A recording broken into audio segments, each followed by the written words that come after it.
When I was in government, I worked on science and technology, and invariably when you went to testify before Congress on an investment in science and technology, they'd ask, someone would always ask, well, can you assure us that this will cure cancer? And I think the nature of discovery is something important for the public sector to understand, and it's something that the philanthropic sector does understand, that when scientists are pursuing the answer to one question, they invariably find the answer to other questions, and that is the nature of discovery, and that's why it's so important to have that investment without this kind of I have a specific outcome and you have to guarantee it. If we could guarantee that we had the cure to cancer, we would have cured cancer. Let me just say that I end a little bit where we began, and that is on the challenge of trust, the fact that it is our most powerful asset. It is what will allow us to solve large problems together. And there is a problem, and that problem is the decline in trust. But what every speaker demonstrated to us is that as problems are solved collaboratively, not only does stuff get done, but social capital is built, and a sense of agency is also built. Even a child that's rescued by SM or by Amy Rao can have that narrative rewritten. Can find a basis for trust. And I'd argue that even the young man we heard from the Marjorie Stoneman Douglas High School last night made clear that young people are building that community, building that basis for trust, along with purpose. And it's just a reminder that, in fact, distrust and dysfunction can be combated, and it's being combated by those of you in this room. So the gratitude we all have is absolutely enormous.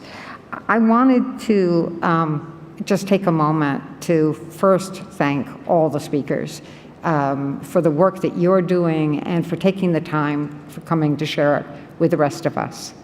And I want to thank all our members for being here, always with an open mind, as well as a big heart.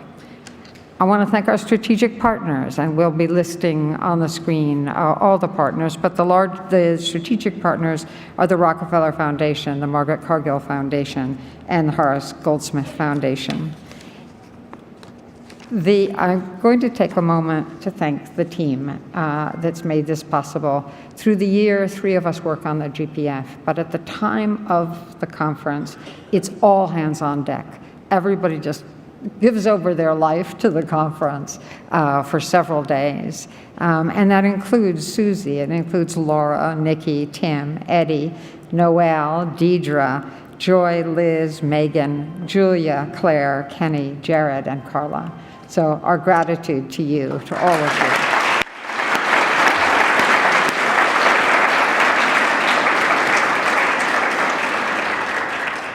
As we wind up this conference, let me just forewarn you that lunch does await you outside.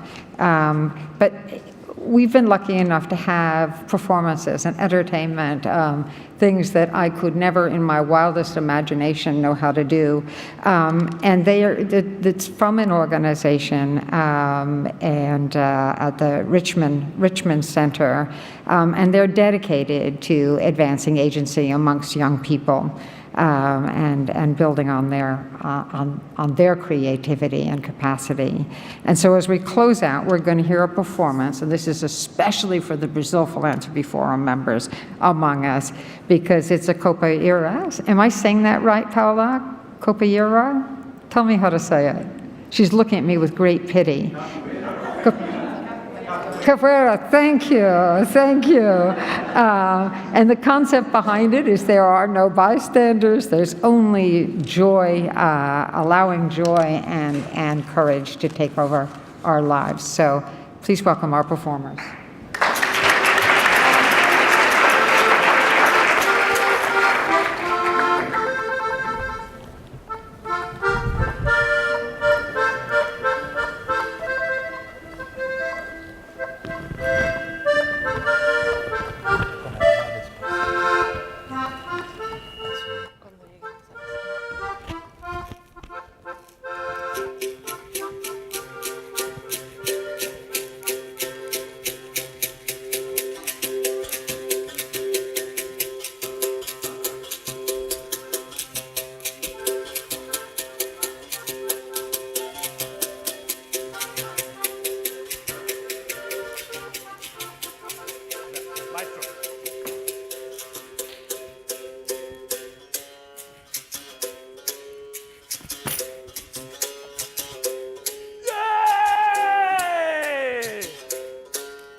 Hay que buscar el color que te guste y sea brillante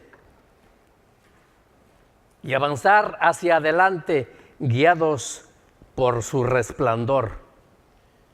You must look for that color that touches you in brilliance, moving ahead, ever forward, guided by its splendor.